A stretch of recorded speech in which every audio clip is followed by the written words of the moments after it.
Imekuwa ni utaratibu wako Diamond Platinum Simba, mkurugenzi wa Wasafi Media, kufanya matukio kama haya. Tumeona mara nyingi umekuwa kufanya Tandale, lakini sasa hivi imekuwa ni kwa ukubwa zaidi, tofauti na mara nyingi ambavyo tumekuwa tukifanya. Msukumo hasa umetoka wapi kuweza kufanya kwa ukubwa tofauti na ambavyo tumekuwa tukifanya mwanzo? Mimi nafikiri kwanza inaanza kwenye nia. Unajua, kwa bahati nzuri sisi tumetokea katika familia na maisha magumu sana. Kwa hiyo kitu, yani sisi maisha magumu au ndugu zetu wa chini, yani ndio nyumbani kwetu.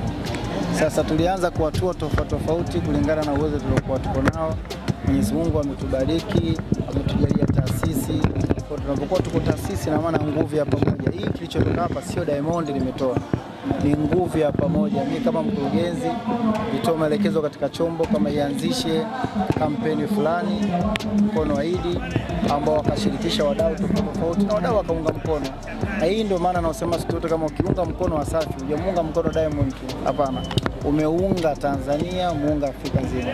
Kupitia vyombo tulivyokuwa navyo vimeendesha kampeni hii, ambayo hiyo wamejitoa watu tofauti, wadau mbalimbali, wakubwa kwa wadogo, taasisi kwa watu binafsi, wametoa chango, sadaka zao, na mimi nimekuja kuzikabidhi.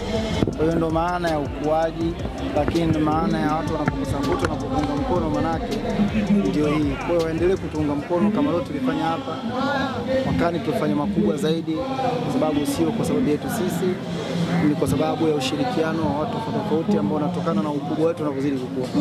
Kwa takwimu pengine ambazo tumezipata kutokea kwenye kamati, ni watu wangapi ambao tumeweza kuwafikia leo na kuwagusa?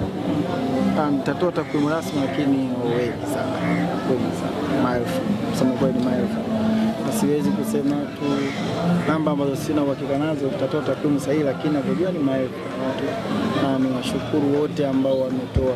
Kama nilivyowaambia mwanzo, mimi kuna vision, tunasema kama mwaka huu tutoe mkono wa Idi, kuelekeza vyombo vifanye shughuli, kuhamasisha, tukianzia sisi wenyewe, ndugu, familia, kutoka tulivyokuwa navyo, ama baada ya hapo tukawahamasisha na watu wengine nao wameunga mkono kampeni kwa ukubwa, ambayo inaonyesha ni namna gani nchi, watu tunapendana, tunathaminiana, haijalishi makabila yetu, bila kujali dini zetu, bila kujali itikadi zetu. Lakini kingine, lazima tuipongeze na kuishukuru serikali ambayo inaongozwa na Dr. Samia Suluhu Hassan, kwa sababu imeweka miundombinu ambayo imekaa rafiki, na ndio maana tunaweza kufanya vitu kwa amani. Nchi yetu ina amani, sikukuu hii tunafurahi tukiwa tuna amani. Angalia tumekaa hapa, unajua ukitoa sadaka unakuwa kuna vurugu, lakini vurugu hamna, watu wanapokea vizuri. Kidogo tu mtu anaweza kawa na haraka akaambia usiwe na haraka, ngoja tunapo tutafika. Sasa hii vitu vinatokana na serikali kuweka mazingira hayo, kama yeye kiongozi, yani kiongozi kutengeneza mazingira hayo. Tunampongeza Dr. Samia Suluhu Hassan, na sisi kama wananchi anaotuongoza anatuwekea mazingira hayo, tunajitahidi kuhakikisha kwamba tunamwakilisha vyema.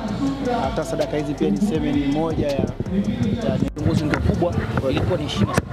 Lakini baada pale paliibuka baadhi ya viongozi wa dini wakiwa wanakashfu na kueleza negative juu ya jambo lililofanya. Labda hili ulilipokea vipi? Lakini pia una rai gani katika hili? Unajua, unatakiwa wewe ufanye kadri Mwenyezi Mungu atakujalia. Alafu anayejaji ni Mwenyezi Mungu. Ukisikiza maneno ya watu utashindwa kufanya mambo mazuri kwa kuwa utaonekanaje. Mimi namuomba Mwenyezi Mungu no matter what, nihakikishe kuwa nafanya mambo mazuri, na sishtuki, sijali wala siogopi comment ya mtu ambayo negative. Mimi jukumu langu ni kuhakikisha kwamba nimepata nafasi, na mimi nafasi hii kisha nafaidisha watu. Mwenyezi Mungu kanibariki, na mimi kuhakikisha nawabariki watu.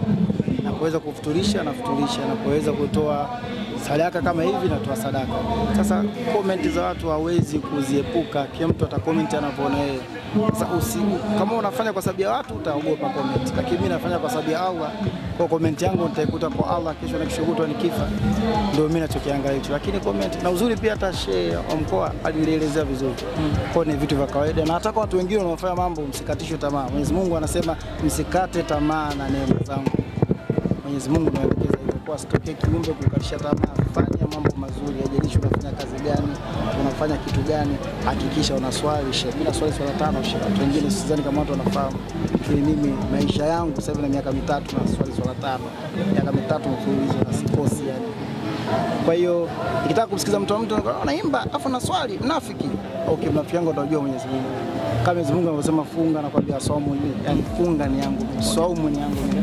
Basi na hizi neema za kwake. Asanteni na wao, inaenda kwa maana.